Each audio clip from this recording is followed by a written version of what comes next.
All right, so we're gonna walk up in this bad boy. If you've never been to the historic Broyhill, it's a authentic, not necessarily antique, but it just has the appeal of professionalism. It used to be an old elementary school, way back in the day, and now it's full of everyday small business owners, working folk doing the thing. It's you and me, ay, it's what you need, ay. I got it now. I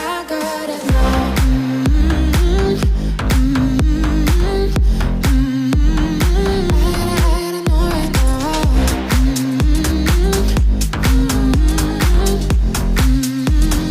I gotta know right now. And then everything else that's the foundation right there. Yeah.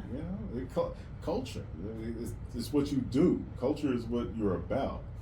You have all the plans in the world, great ideas, great idea. What's your culture like? When you can't execute that. Right. And if you do have good people on staff, they're gonna get frustrated because they're normally the ones who are motivated. They're the ones who show up on time, early, get things done. People you rely on. They're like, see you.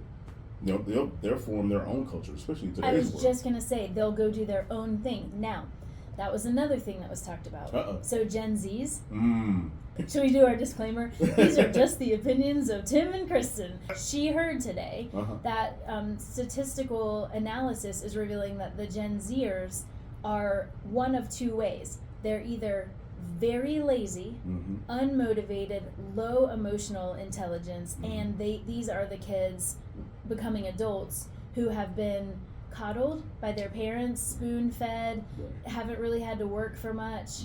There is a complete opposite side of that spectrum for the other half of the Gen Zers who are just completely highly motivated, highly driven. They want success.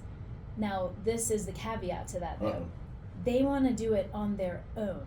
They don't want to work for you.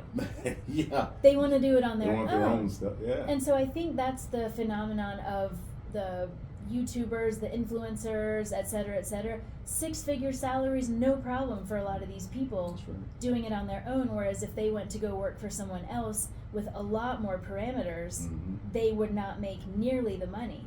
And so this further, it feeds the cycle of they're either really motivated on their own, or they're lazy with the context of help. Yeah. I see that in school. Yeah. Well, when I used to teach, because this was 2011 and 2017 ish. I was in the high school world before. I was in middle school, elementary, 3 years prior to that.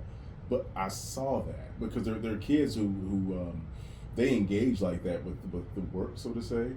I have to find the right motivation for certain people, and there's some people I can just give out the instructions and they got it. They're in it. Boom. I'm done. I love those kids, but they were like 2 out of 30. Yeah. You know what I mean? But there was about 10 or 12 of them that if you put it in place just right, and you give them just a slight motivation, just some positive reinforcement, act like you give it. You know what? They'll be even more motivated the next time, and it's like the wheels start to turn, and they start getting this more momentum. It self-reflects in how they see themselves.